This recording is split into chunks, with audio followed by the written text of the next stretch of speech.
ಕೇಳಿ ಶಿವಮೊಗ್ಗದ ಇರುವಕ್ಕಿ ಮತ್ತು ನವಿಲೆಯ ಕೆಳದಿ ಶಿವಪ್ಪನಾಯಕ ಕೃಷಿ ಮತ್ತು ತೋಟಗಾರಿಕೆ ವಿಜ್ಞಾನಗಳ ವಿಶ್ವವಿದ್ಯಾಲಯ ಇವರ ಪ್ರಾಯೋಜಿತ ಕಾರ್ಯಕ್ರಮ UAHS ನೇಗಿಲ ಮಿಡಿತ.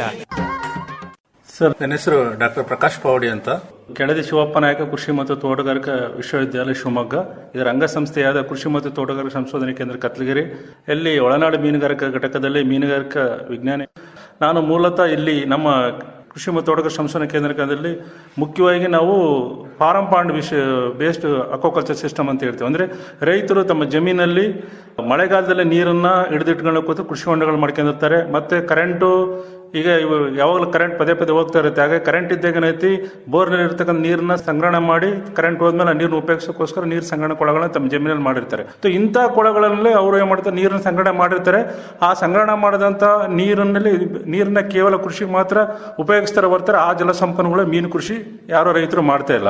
ಆ್ಯಕ್ಚುಲಿ ಹೇಳ್ಬೇಕಂದ್ರೆ ಕೃಷಿ ಹೊಂಡಗಳು ಮತ್ತು ನೀರು ಸಂಗ್ರಹಣೆ ಕೊಳಗಳು ಮೀನುಗಾರಿಕೆಗೆ ವಿಫಲವಾದ ಅವಕಾಶ ಇದೆ. ಆದರೆ ರೈತರು ಅವುಗಳಲ್ಲಿ ಮೀನು ಕೃಷಿ ಮಾಡಬೇಕನ್ನೋದ್ರ ಬಗ್ಗೆ ಯಾವುದೇ ಒಂದು ಬಗ್ಗೆ ಮಾಹಿತಿ ಇರಲ್ಲ, ತಾಂತ್ರಿಕ ಮಾಹಿತಿ ಇರ್ಬೋದು, ಅದರ ಬಗ್ಗೆ ಒಂದು ವಿಚಾರನೂ ಕೂಡ ಅವ್ರು ಗಮನಿಕ್ಕಿಲ್ಲ. ಸೊ ಇಂಥ ವಿಷಯವಾಗಿ ನಾವು ಇಲ್ಲಿ ಕೃಷಿ ಮತ್ತು ತೋಟಗಾರಿಕಾ ಸಂಸ್ಥೆ ಕತ್ಲಗಿರಿಯಲ್ಲಿ ಅಂತ ಯಾರು ಕೃಷಿ ಹೊಂಡಗಳಿರ್ತಕ್ಕಂಥ ರೈತರು ಮತ್ತು ನೀರು ಸಂಗ್ರಹಣೆ ಕೊಳ ಮಾಡ್ಕೊಂಡಿರ್ತಕ್ಕ ರೈತರನ್ನ ಆಯ್ದು ಅಂಥ ರೈತರನ್ನ ನಮ್ಮ ಕೃಷಿ ಸಂಶೋಧನಾ ಕೇಂದ್ರ ಕರೆದು ಅವರಿಗೆ ಕೃಷಿ ಹೊಂಡಗಳಲ್ಲಿ ಲಾಭದಾಯಕ ಮೀನು ಕೃಷಿ ಹೇಗೆ ಮಾಡಬೇಕು ಅನ್ನೋದ್ರ ಬಗ್ಗೆ ಸಮಗ್ರವಾಗಿ ತಾಂತ್ರಿಕ ಮಾಹಿತಿಯನ್ನು ಕೊಟ್ಟಿದ್ದೇವೆ. ಮತ್ತು ಅದರಲ್ಲಿ ಆ ಕೃಷಿ ಹೊಂಡಗಳ ಮೀನುಗಾರಿಕೆಯನ್ನು ಒಂದು ಪ್ರಮೋಟ್ ಮಾಡಲಿಕ್ಕೆ ಒಂದು ಸ್ಟಾರ್ಟಿಂಗ್ ಇನ್ಪುಟ್ಸ್ ಅಂತೇಳಿ ಮೀನು ಮರಿ ಮತ್ತು ಮೀನಿನ ಆಹಾರವನ್ನು ಕೂಡ ನಾವು ಕೊಟ್ಟಿದ್ದೇವೆ.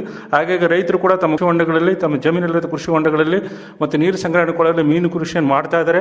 ಎಷ್ಟೋ ಜನ ಇದರಲ್ಲಿ ಮೀನು ಕೃಷಿ ಮಾಡೋದ್ರಿಂದ ಸರ್ ನಮಗೆ ಮೊದಲು ಸುಮ್ಮನೆ ನಾವು ನಮ್ಮಲ್ಲಿರ್ತ ಕೃಷಿ ಹೊಂಡಗಳು ಮೀನುಗಾರಿಕೆ ಉಪಯೋಗಿಸ್ತಿರಲಿಲ್ಲ, ಈ ರೀತಿ ಮೀನುಗಾರಿಕೆಗೆ ಉಪಯೋಗಿಸೋದ್ರಿಂದ ನಾವು ಮೀನು ಬೆಳೆಸ್ತಾ ಇರೋದ್ರಿಂದ ದಿನನಿತ್ಯ ನಾವು ಕೊಳಗಳ ಮೇಲೆ ಏನಾದರೂ ಒಂದು ಕೆಲಸ ನಿಮಿತ್ತ ಹೋದಾಗ ಮೀನುಗಳು ಸೈಡಿಗೆ ಬರೋದು ನೋಡ್ತಾ ಇರ್ತೀವಿ, ಮತ್ತು ಮೀನು ಚೆನ್ನಾಗಿ ಬೆಳೆದಿರೋದು ಕೂಡ ನೋಡ್ತಾ ಇದ್ದೀವಿ. ಹಾಗಾಗಿ ನಮಗೆ ಇದೇ ರೀತಿ ಮೊದಲೇ ನಮಗೆ ತಾಂತ್ರಿಕ ಮಾಹಿತಿ ಸಿಕ್ಕಿದ್ದಲ್ಲಿ ಇಷ್ಟು ದಿನ ನಾವು ಕೃಷಿ ಹೊಂಡಗಳು ವೇಸ್ಟ್ ಆಗಿಬಿಟ್ಟಿದ್ವಿ. ಅದರಲ್ಲಿ ಮೀನು ಕೃಷಿ ಮಾಡಿ ಹೆಚ್ಚುವರಿ ಆರ್ಥಿಕ ಲಾಭ ಕೂಡ ಮಾಡ್ಬೋದಿತ್ತು. ಈಗ ನಮ್ಮಲ್ಲಿ ಬಿಟ್ಟಿರುತ್ತೆ ಕೃಷಿ ಹೊಂಡಗಳು ಸಾಕಷ್ಟು ಮೀನುಗಳು ತಮ್ಮ ತಾಂತ್ರಿಕ ಮಾರ್ಗದರ್ಶನದ ಪ್ರಕಾರ ಮೀನು ಚೆನ್ನಾಗಿ ಬೆಳೆದಿದ್ದೇವೆ. ಸೊ ಒಳ್ಳೆ ಆರ್ಥಿಕ ನಿರೀಕ್ಷೆಯಲ್ಲಿ ಕೂಡ ಇಟ್ಟಿದ್ದೇವೆ. ಸೊ ಹಾಗೆ ನಾವು ಕೃಷಿ ಹೊಂಡಗಳಿಂದ ಮೀನುಗಾರಿಕೆ ಮಾಡೋದ್ರಿಂದ ನಮ್ಗೆ ಹೆಚ್ಚಿನ ಆರ್ಥಿಕ ಲಾಭ ಕೂಡ ಆಗುತ್ತೆ ಅಂತ ಎಷ್ಟೋ ಜನ ರೈತರು ನಮಗೆ ಮಾಹಿತಿಯನ್ನು ತಿಳಿಸಿದ್ದಾರೆ.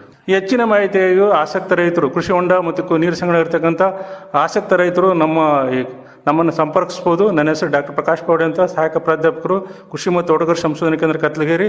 ನನ್ನ ದೂರವಾಣಿ ಸಂಖ್ಯೆ 8880483957. ಈ ನಂಬರಿಗೆ ಸಂಪರ್ಕಿಸಿ ತಾವು ತಾಂತ್ರಿಕ ಮಾರ್ಗದರ್ಶನ ತಗೊಂಡು ತಾವು ಕೃಷಿ ಹೊಂಡ ಮುಂದಿನ ಸಂಗ್ರಹ ಮೀನುಗಾರಿಕೆ ಮಾಡಿ ಹೆಚ್ಚಿನ ಆರ್ಥಿಕ ಲಾಭವನ್ನು ಪಡೆದುಕೊಳ್ಳಬಹುದಾಗಿದೆ. ನಾನು ಡಾಕ್ಟರ್ RC ಜಗದೀಶ್, ಕುಲಪತಿಗಳು, ಕೃಷಿ ಮತ್ತು ತೋಟಗಾರಿಕಾ ವಿಜ್ಞಾನಗಳ ವಿಶ್ವವಿದ್ಯಾಲಯ ಶಿವಮೊಗ್ಗ ವತಿಯಿಂದ ತಮ್ಮಲ್ಲಿ ಕೇಳ್ಕೊಂಡಿದ್ದೆ, ನಮ್ಮ ನೇಗಿಲೆ ಮಿಡಿತ ಕಾರ್ಯಕ್ರಮವನ್ನು ತಾವೆಲ್ಲ ತಪ್ಪಲೆ ಕೇಳಬೇಕು. ನಮ್ಮ ನೇಗಿಲೆ ಮಿಡಿತ ಪಬ್ಲಿಕೇಶನ್ ಎಲ್ಲ ಪ್ರತಿಯೊಬ್ಬರು ತಗೋಬೇಕು, ಅದರ ಸದುಪಯೋಗ ಪಡ್ಕೊಳ್ಬೇಕು. ಅದೇ ರೀತಿ ನಮ್ಮ ವಿಶ್ವವಿದ್ಯಾಲಯಕ್ಕೆ ಭೇಟಿ ನೀಡಿ ನಮ್ಮ ಎಲ್ಲ ಕಾರ್ಯಕ್ರಮಗಳಲ್ಲಿ ಭಾಗವಹಿಸಿ ನಮ್ಮ ಎಲ್ಲ ಸಂಶೋಧನಾ ಫಲಗಳು ರೈತರಿಗೆ ತಲುಪುವಂತೆ ತಾವೆಲ್ಲ ಬರಬೇಕು ಅಂತ ಮತ್ತೊಮ್ಮೆ ಕೇಳ್ತಾ ನನ್ನ ಮಾತುಗಳನ್ನು ಮುಗಿಸ್ತೇನೆ. ಇದುವರೆಗೆ ಶಿವಮೊಗ್ಗದ ಇರುವಕ್ಕಿ ಮತ್ತು ನವಿಲೆಯ ಕೆಳದಿ ಶಿವಪ್ಪನಾಯಕ ಕೃಷಿ ಮತ್ತು ತೋಟಗಾರಿಕೆ ವಿಜ್ಞಾನಗಳ ವಿಶ್ವವಿದ್ಯಾಲಯದ ಪ್ರಾಜೆಕ್ಟ್ವದ ಅಡಿಯಲ್ಲಿ ಆಕಾಶವಾಣಿ ಭದ್ರಾವತಿ ಕೇಂದ್ರದಲ್ಲಿ ಸಿದ್ಧಪಡಿಸಲಾದ ಕೃಷಿ ಮತ್ತು ಕೃಷಿ ಅವಲಂಬಿತ ವಿಷಯಗಳ ಜ್ಞಾನ ತುಂಬುವುದಕ್ಕಾಗಿಯೇ ಇರುವ ವಿಶೇಷ ಕಾರ್ಯಕ್ರಮ UAHS ನೇಗಿಲ ಮಿಡಿತ ಆಕಾಶವಾಣಿ ಭದ್ರಾವತಿ, ಚಿತ್ರದುರ್ಗ, ಮಡಿಕೇರಿ ಮತ್ತು ಮಂಗಳೂರು ಕೇಂದ್ರದಿಂದ ಏಕಕಾಲಕ್ಕೆ ಪ್ರಸಾರವಾಯಿತು. ಪ್ರಸ್ತುತಿ ಡಾಕ್ಟರ್ SM ಸುಧಾಕರ್, ನಿರ್ವಹಣೆ SR ಭಟ್.